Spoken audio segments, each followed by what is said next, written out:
так что бездействием вы крышуете преступников. Вы знаете, у вас есть доказательства, у вас на руках есть доказательства, а вы хотя бы потребовали, есть, если я понял, вы сказали, а есть у вас подлинные документы? А есть ли у вас такие документы? А ты не алмай, отожрался, отоспался в обед, приходит и членвал там по заданию приходит, там надо как-то его зацепить, там провоцировать его типа. Ассаламу алейкум, казах ели. Я сегодня хочу повести разговор о том, что наше государство устроено таким образом, чтобы защищать коррупционеров, преступников, казнокрадов крупного калибра. Такое впечатление, что Казахстаном правят оккупанты. Понимаете? Так, завуалированные. Еще раз я хочу вам привести один пример, как для того, чтобы антикор следует уже давно расформировать. Он не нужный орган. Он крышует коррупционеров под разными предлогами. Например, в связи с этим во главе, так сказать, судов городов, как Алматинский городской суд, прокуратура городов, сидят преступники. Ну, преступники это, они считают это осужденных, но здесь, если их проект, они будут преступниками. И полно доказательств, что их привлечь по уголовным преступлениям, которые совершены тяжким по уголовным преступлениям. А вот эти депутаты, они служат только вот этим для создания законов, для создания особых условий для казнокрадов, олигархов, крупных коррупционеров, воров разного вида. Это создано. И имитируют свою работу, там якобы коррупцию, высказывают там по порядку или по списку, дают им возможность высказаться о коррупции, которую уже 100 лет дети уже знают. Так, например, я обратился, так сказать, мое заявление обратился о привлечении к уголовной ответственности председателя Алматинского городского суда Смаилова Аскара Спартаковича, судей Куликеева, судей Алимкулова Гульмиры Аскаровны, которые совершили особо тяжкие преступления, отобрали квартиру и передали моим же должникам. И на основании этого вынесенного Смаиловым, так сказать, в составе коллегии постановления, вынесенное им же противоположное постановление, взыскали, совершив, так сказать, особо тяжкие преступления, изменив протокол судебного заседания, уничтожив 8 документов, взыскали сумму в 4-комнатной квартире сына. Это неопровержимое доказательство. Я это предоставлял нынешнему главе антикора города Алматы Рахимову Арману, когда он являлся еще заместителем, так сказать, главы антикора по Жамбылской области. Он говорил потом, но здесь, когда я явился, и так он перевелся, так и не допустили дать. Там, и теперь он, когда здесь явился, он перенаправил Джамбульский, так сказать, областной, так сказать, службу, антикоррупционную службу, где я на личном приеме это убедились, что все предоставил доказательства, они убедились, и теперь вот этот исполняющий обязанности главы антикора по Жамбылской области под разными предлогами отказывает принимать, так сказать, решение о принятии мер о привлечении к уголовной ответственности данных, сказать, судей. Один судья Смаилов, сейчас председатель Алматинского городского суда, после того, как Гульмира Аскаровна Куалимкулова, уничтожив вот эти, совершив тяжкие преступления, Куликеев, оба повышены в должности, понимаете? И он ссылается на те обстоятельства, что вот якобы он не видит в этих преступлениях, в этих, которые я предоставил материалы, то, что преступление, хотя там очевидный, и ссылаясь на то, что он не имеет права там какие-то совершить там действия, если он там совершит, то он превышит полномочия. Вот посмотрите на это, вот я вам предоставлю доказательства, посмотрите на это, вот документы всего перечень документов, которые я приложил. Я не говорю о том, что как Джамбульский областной суд беспредельничая отобрал у меня бизнес, движимое, недвижимое имущество в обеспечении иска. Суд еще не было, иск только подан, уже изъяли имущество и передали с концами. Понимаете? Я не говорю о тех беспределах, которые сына взыскали сумму, так сказать, квартиры, находящейся в центре города. И этот, как его, Смаилов, так сказать, является главным зачинщиком, потому что когда я этого прижал, кому они передали, он сказал, да, я через Аскара вышел, такую-то сумму передал, он является одним из крупных бизнесменов, являлся он сейчас покойный, Сматов, как мы его называли, Сырлан, отец прокурора бывшего города Тараза.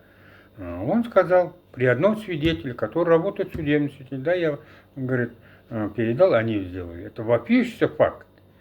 Вот посмотрите на эти документы, и вы сами убедитесь. А руководитель антикора, зная об этих преступлениях, делая вид, что мы ничего якобы не можем сделать, вот это абсолютно бездействие. Для чего тогда нам антикор нужен? Ранее вот этот Ахмеджанов, глава антикора, так запретил, так сказать, проверку сделать. 25 миллиардов долларов похищены были у государства. За это его сначала сделали министром, сейчас он сидит акимом Акмолинской области, там тихоря, там, как сказать, без злого умысла продолжает свое правое дело, так сказать. Разве можно? Во что мы превратились вообще?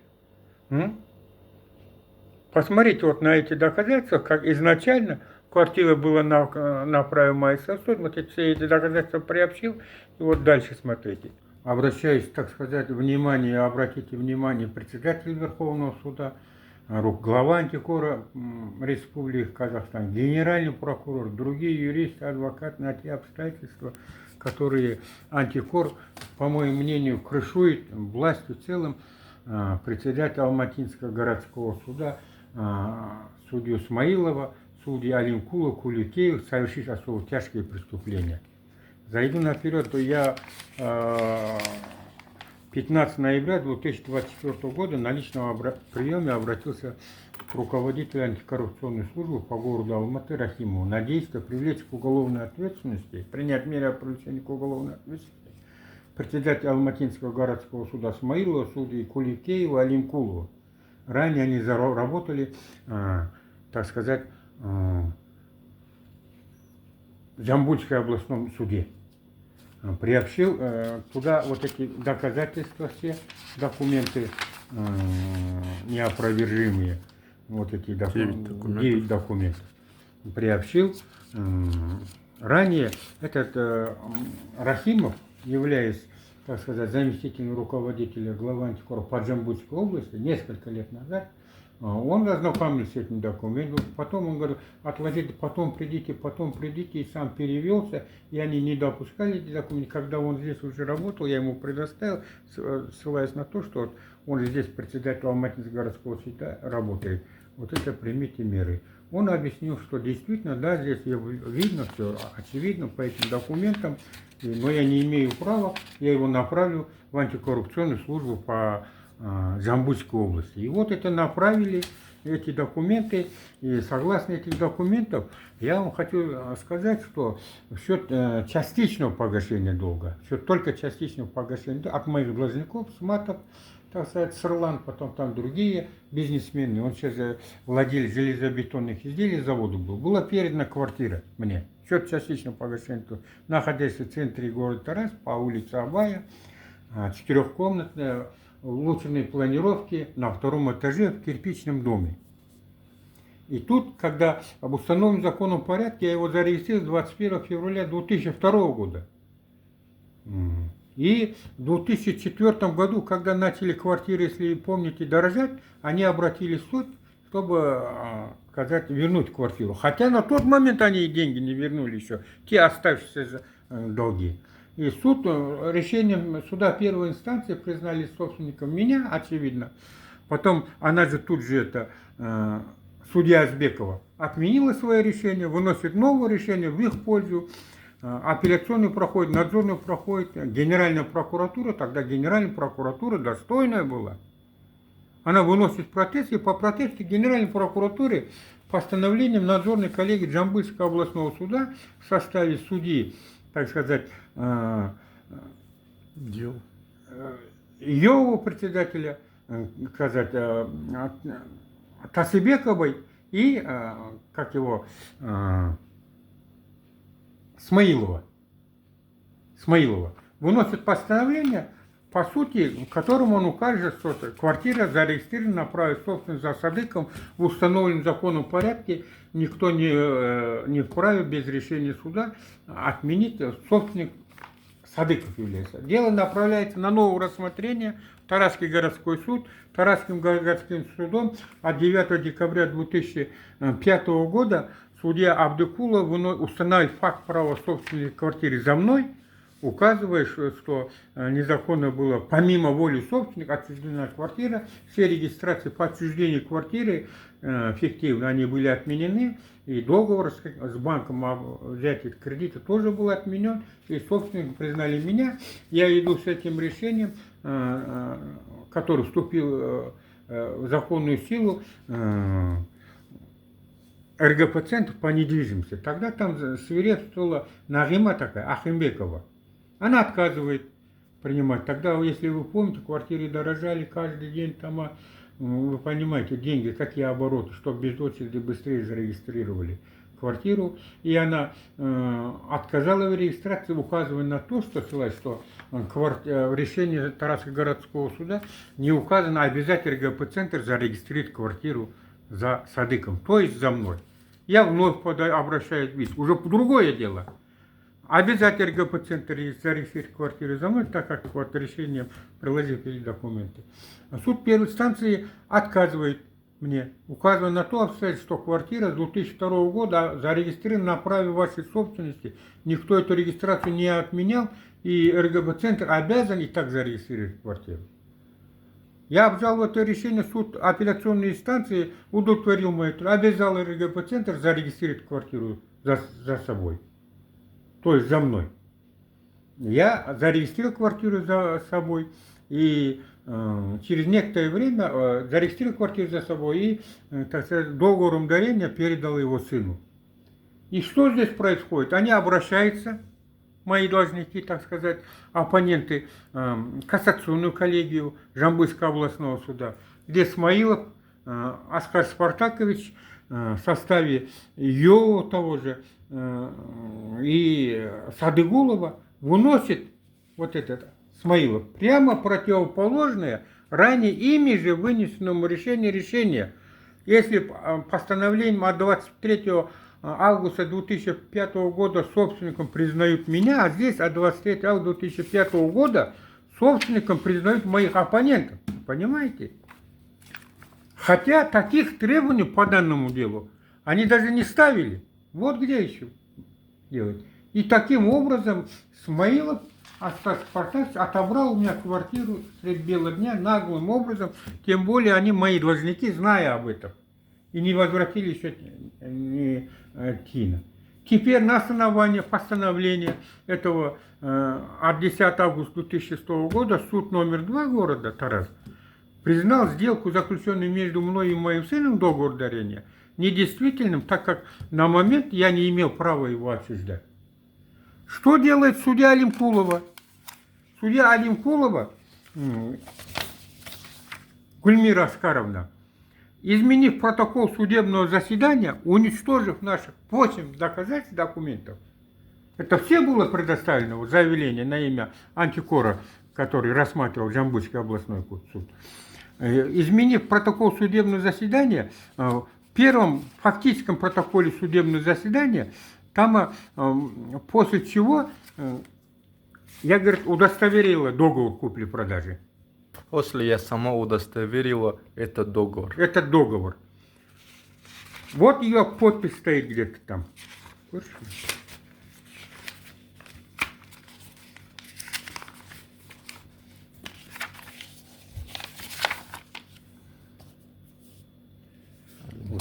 И она вот этот уничтожила, этот протокол судебного заседания, даже она в деле находится, изменив его, написала уже сама от руки после передачи денег. Вот где изменить. Я же сама заключила договор после передачи денег. Было дописано слово после передачи денег. После передачи денег. Это протокол судебного заседания, он относится к официальному документу. Изменение официального документа относится к тяжким преступлениям. И этим решением суд, зная об этих преступлениях, что уничтожено, суд апелляционной инстанции нынешний сейчас находится, он председатель гражданской коллегии Жамбылского областного суда Рустембеков, кажется, соглашается. Дальше надзорная коллегия соглашается.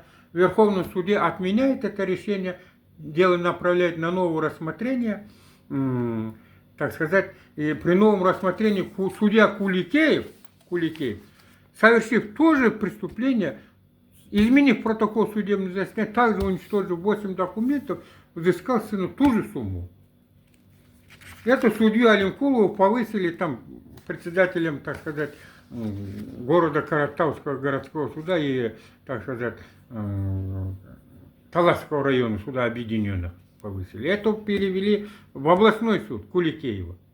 И вот уже 12 лет эта висит сумма на сыне, он частично исполняет, по возможности давят, когда им нужно, они трамбуют, мы приведем к уголовной ответственности. Кроме того, там еще там долгами обвесят. И этот, как его, нынешний сейчас руководитель антикора, исполняющий обязанности антикора по Жамбылской области, ссылаясь, не видя в этих документах правонарушений, отказывает принимать меры о привлечении к уголовной ответственности этих судей. Хотя факты налицо, за меньше сажают людей. За кусок хлеба своровал велосипед, его сажают. А здесь тяжкие преступления совершено. Крупную сумму 4-комнатный в центре города отобрали, мало того, еще сумму взыскали. И здесь они за это повысили. Этого Смаилова Аскара Спартаковича повысили в должность. Сейчас он является уже несколько лет председателем Алматинского городского суда. И тут он продолжает делать то, чем он занимался в Жамбылском областном суде. И вот этот, пожалуйста, делайте выводы. Какая у нас страна, что у нас, кем являются председатели городских судов, главы прокуратур. И вот послушайте на личном приеме, как у нас велась беседа, как он тупо хотел, так сказать, технично отказывать нам о принятии мер, о привлечении к уголовной ответственности, опасаясь того, что его самого привлекут, закон не предусмотрены. А эти законы предусмотрены именно для того, чтобы оберегать крупных коррупционеров, казнокрадов, так сказать, которые совершили также тяжкие преступления. Посмотрите на видео. Оразбек Акбергенович, ассаламу алейкум. Валейкум ассалам. Это замначальника департамента по вопросам следствия Даурен Умажанов меня зовут. По вашему обращению, Валерий. Это исполняющий обязанности его, я? Да, сейчас исполняю обязанности руководителя департамента. Қазақша сөйлейін бе орысша ма? Қалай сізге? Орысша сөйлеген, қазақша айтып Араластырып айт дейсіз ба? Иә. Мен таңғаламын, мынау осы сіз жаңағы антикордың басшысы ғой, мынау судья Смаилов, судья Куликеев, судья Алимкулова өте қылмыс жасаған немене дәлелдері бар. Все доказательства есть, что они совершили тяжкие преступления. Смаилов судья, Куликеев, Алимкулов. Бірақ енді почему-то мен таңғалып жатырмын, сіздер нахуй не привлекать. Антикор для чего тогда? Я не знаю. Почему не привлекаете? Там особо тяжкие преступления жасаватыр. Вот тех қатаң қылмыс. Алимкулова протокол судебного заседания изменять еткен. Екеуі де бар, көрдіңіз. До и после. Куликеев жаңағы протокол судебного заседания изменять еткен. До и после. Жаңағы 8 документті құртқан, алып тастаған істер. Куликеевті, Алимкулова да. Смаилов жаңағы по протесту Генеральной прокуратуры фактически квартира менде, менің атына зарегистрирована. менің арыздарыммен арест қойылған. Екі сот, Тарасский қалалық сот, Жамбылский ауданның соты, Косалиевың, Гедройцевтің қойылған арест. Кейін частный судебный исполнитель Сотубаев қойған арест. Қазір білсеңіз ол жоғары немнеде судья болып істейді. Соған қарамай жағы Смаилов бірінші шешімде шығарғанда постановление 2005 жылы собственник Садықов дегенде қылғанда кейін на новый рассмотрение жаңа жіберді қарасын. Кейін Тарастың қалалық сот жағы судья Алимкулова установить это факт права собственности за Садыковым. Содан кейін оставалось только зарегистрировать. Оно РГБ-центр регистрировать етпей қойды. Нақты на решении суда не указано обязательно. А зачем обязательно? Все регистрации другие отменены. И мы қайтадан обжаловать, обязательно регистрация. Тарасский городской суд отказал обязательно, потому что там квартира и вам и так вам она за вами зарегистрирована. Решение суда установлено факт правосудия, они обязаны. Теперь Алматы, Тарасский, Жамбылский областной суд, апелляционный коллега, обязала зарегистрировать. Тут мои ответчики, они же должники, это Сматов, это Садырбаев, это Кабулбеков, они обжалуют, чтобы отменили это обязательно. А Смаилов что делает? Выносит прямо противоположное решение, шығарған алдындағы қаулыға қарсы постановление. Қырымға собственником является мой оппонент, Кабулбеков, Сматов, Садырбаев не қылған. Енді сол постановлениемен Смаиловкен соған қарап, мен собственник емес деп, мен баламнан 4 бөлмелі квартираның ақшасын сыдырбаған. Мынау Алимкулова мен Куликеева. Особо тяжкие преступления жасап, мен дәлелдерін алып тастап, протокол судебного заседанияны өзгертіп, до и после бар. Сөйтіп, уже 20 жылдан бері, 20 жыл емес, 2012-те күшіне кірді, 2012-13 жылдан бері қарыз төлеп жатыр. Мынақтан постоянно террор, постоянно соттаймыз, исполняя обязанности. Бірақ бәрі білет, сондай қылмыс жасаған. И мен соған таңғаламын, сіздер мынау антикоррупционный служба. Осында қатан немене қылғанда бездействуетесіздер. Онда антикоррупционный служба не үшін керек мен? Соны не қыламын мен? Оразбек Ахбергенович. Мен түсініп тұрмын, қазір мен айтайыншы, мен түсініп тұрмын, сендер отказ берейін деп тұрсыңдар. Мынау сендердің поведенияңа қарап, мынау бүгінгі күнге назначить еткеніне қарап, мынау сағатқа назначение қарағанда сендер отказ берейін деп, мынау деп сөйтіп, бір нәрселер сылтау қылып, круговой порука дейді ғой. Соған қарап, сіздер отказ берейін деп жатыр. Соны біліп тұр, соны түсіндіріп беріңізші маған. Вот я вам объясню. За последнее время, за последние годы Жамбылская область привлекла ряд судей к уголовной ответственности при очевидном совершении преступления. По вопросу привлечения судей к уголовной ответственности существует особый порядок. Он регламентирован Уголовно-процессуальным кодексом. Согласие на расследование уголовного дела в отношении судей дает генеральный прокурор. Теперь, по поводу вашего обращения, мы его изучали, мы знаем, что да, по-моему, с 2004 года активно вы судились в гражданском порядке по вопросу квартиры. Вот смотрите, есть 181 статья Уголовно-процессуального кодекса, тем более учитывая, что здесь в орбите, да, согласно вашим доводам, судьи, нам есть органы прокуратуры, нам никто не позволит взять и просто возбудить дело.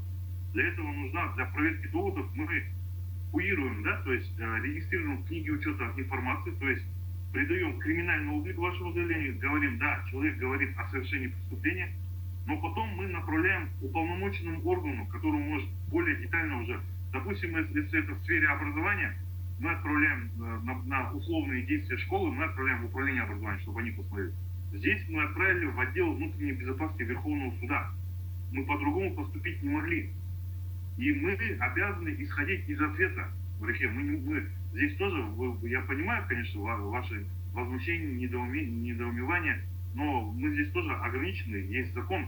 Мы не можем просто взять вот так вот и сказать, что да, вот здесь я понимаю то, что есть ваши доводы, есть у вас определенная, да, позиция, да, но мы должны только опираться на ответ отдела внутренней безопасности. И ответ был такой, что проверка законности и обоснованности постановления судей может быть проверена в верховном порядке, установленным законом. Они должны быть установлены судом, отменившими людьми, что здесь порядок, понимаете? Здесь вот вы, фактически не соглашаетесь с решением. И, Я не... ну, Извините, пожалуйста. Извините, Можно пожалуйста. я договорю? Говорите. Говори. Теперь, вот вы говорите, что я знаю, что вы наши действия в виде нашего ответа, принятого процессуального решения по вашему заявлению, имеете право обжаловать вышестоящему должностному лицу, либо в прокуратуру, либо в суд. То есть здесь наша задача вам разъяснить, почему вы приняли такое решение. Судьи обладают определенным иммунитетом. Вот не так просто взять и по щелчку пальцев возбудить дело и расследовать. Завтра по нам вопрос станет. Законность, почему, на основании чего, элементы, возможно, превышения усмотрят наши действия. Существует порядок, процессуальный порядок. Мы должны им следовать, понимаете? Там тоже на той стороне люди. У них есть должностное положение, они указом главы государства назначаются. Есть особый порядок. Поэтому я вам говорю, мы вынуждены были отправить на проверку. И уже ждем ответ. Ответ таков, что мы не можем вмешиваться. Все, уже суды прошли это. Есть порядок отменный. Я вас слушаю, Валерий. Нет, ну вы убедились, вот изучали же дело. Я следователь говорю, мы изучаем дело. Мы убедились, говорю, вы убедились, что там совершено преступление судьями? Я не могу так судить, что там совершено, потому что здесь сложно так оценить. Нет, ну по тем доказательствам, которые я предоставил вам. Есть признаки, но говорить, что это непременно преступление, я не могу. Просто не имею права. Нет, ну, Поскольку основания для ответ- возбуждения уголовного дела, если бы есть это там, есть, которые, например, наглядные. Сейчас этих оснований у нас нету. Мы связаны ответом уполномоченного органа в лице отдела внутренней безопасности. Если бы они, допустим, смогли провести служебную проверку, установили, кинули бы нам свое заключение, тогда мы бы непременно, обсудив это с органами прокуратуры, поставили бы вопрос о регистрации уголовного дела. Этого нет, и поэтому мы не можем Нет.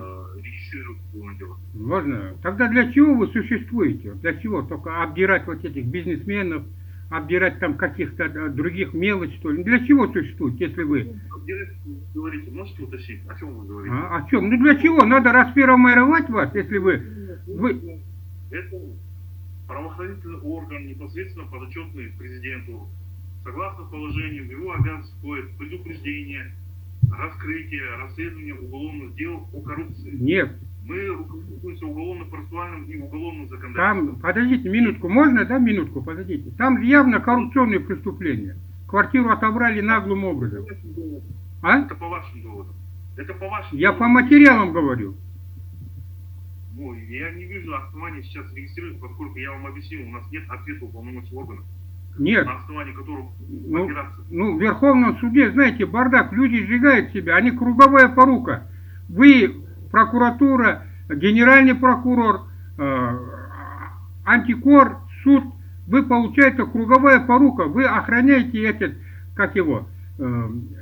судей, которые совершили явно тяжкие преступления. По тем материалам, которые я предоставил, очевидно. Почему тогда Генеральную прокуратуру не выйдете с представлением, что вот из этих материалов есть вот такие-то доказательства, а вот этот в Верховном суде собственной безопасности отписывается.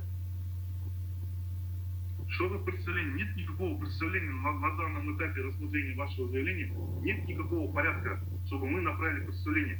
У нас нет сейчас полномочий даже опросить человека нет полномочий. Обратиться к генеральному прокурору. На основании чего? Дела уголовного нет.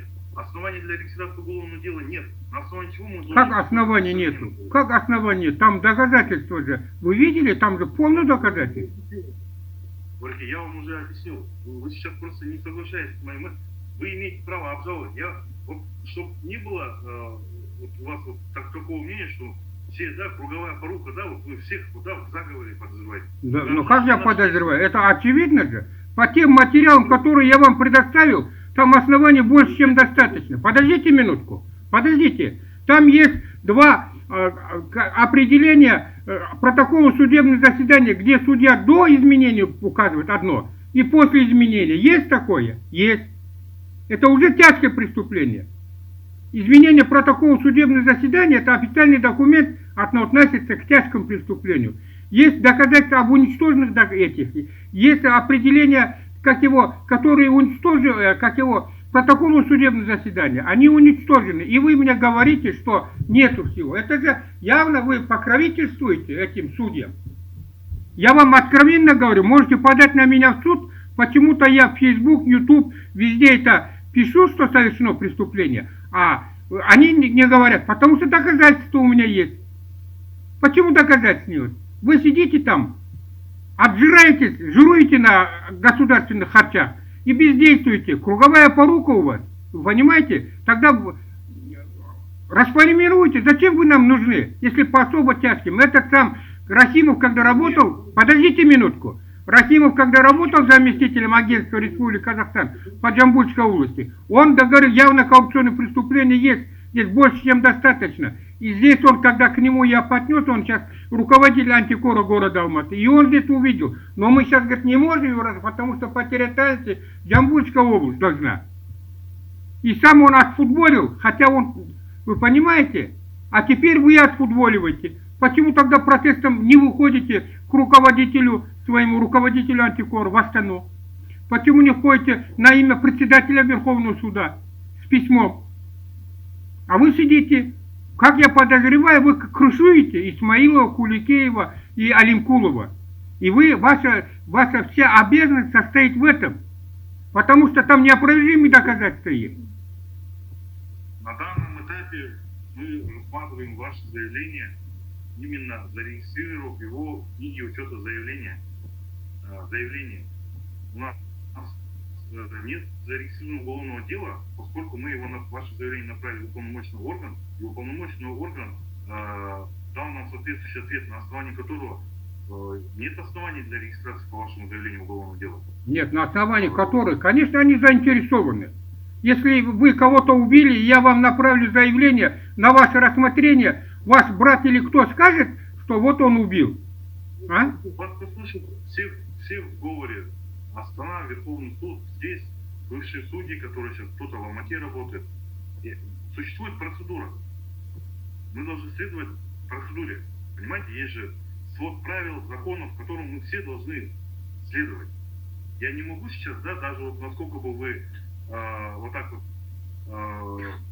эмоционально, не доказывали свое, завтра вопрос станет по моим действиям, насколько я превысил полномочия. Сейчас вот зарегистрировать уголовное дело, я вам объяснил, в отношении судьи существует особый порядок. Это в уголовном процессуальном... Нет, я понимаю, я понял. Они дали ответ, отписку, что согласно решению суда она не отменена, и там в решении суда ничего не указано. Это явно стандартная их отписка. Нет, теперь смотрите дальше. А почему вы дальше не выходите на имя председателя Верховного суда, на имя Генеральной прокуратуры с ходатайством? У нас нет таких полномочий. Как нет полномочий? Тогда расформируйте, тогда зачем? Расформируйте, тогда зачем вы нам нужны, дармоеды? Это не мне решать насчет этого суда, вы вправе написать, в принципе... А что написать? Там такой же, как и вы, сидит, отсиживает и жирует, можно сказать. Крышует, так сказать, преступников. А как можно? Подайте на меня в суд тогда. Подбирайте, пожалуйста, выражение. Ну как подбирайте?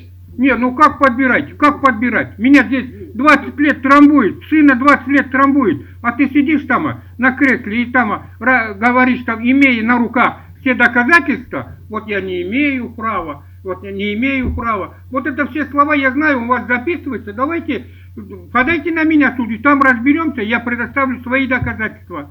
Эти доказательства. А? Зачем вы меня провоцируете? Вы собираетесь на вас в суд подавать? А? Зачем вы меня провоцируете? Нет,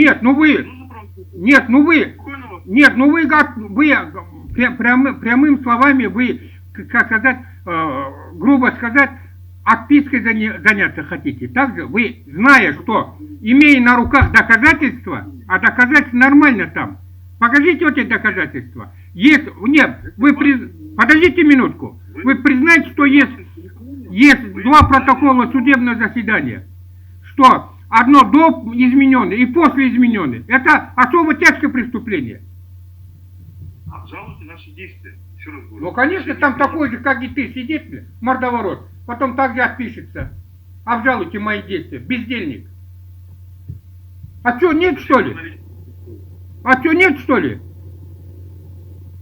Я с вами спокойно разговариваю. Ну, спокойно, вы уже 20 лет вот так народу кровь пьете, все есть народ страдает, вот эти за таких тяжких преступлений, которые квартиры отбирают, потом за преступным выносят решение, а вы сидите там, жируете.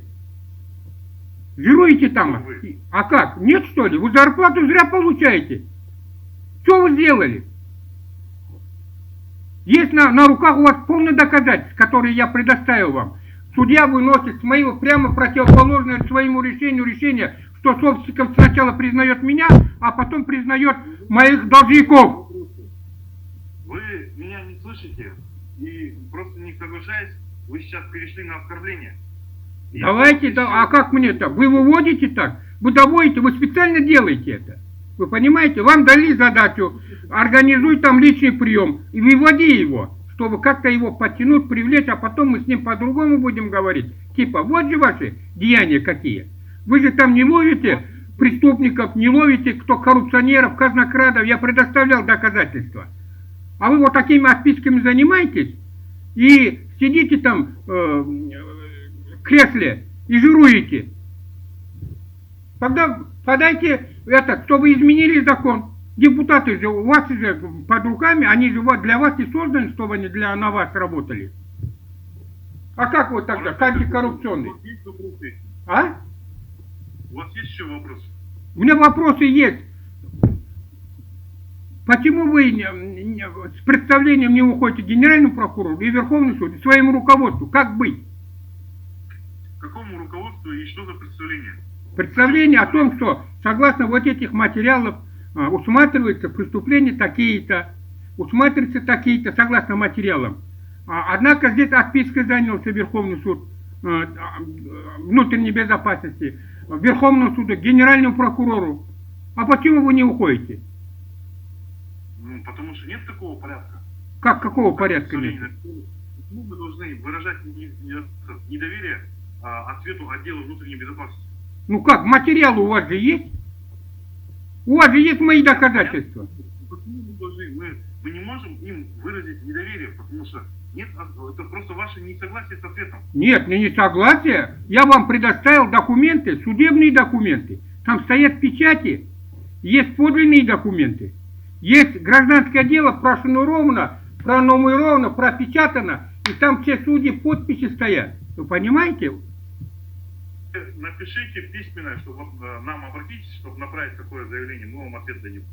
Ну, а вы только занимаетесь отписками, бесстыжие. Я создаст.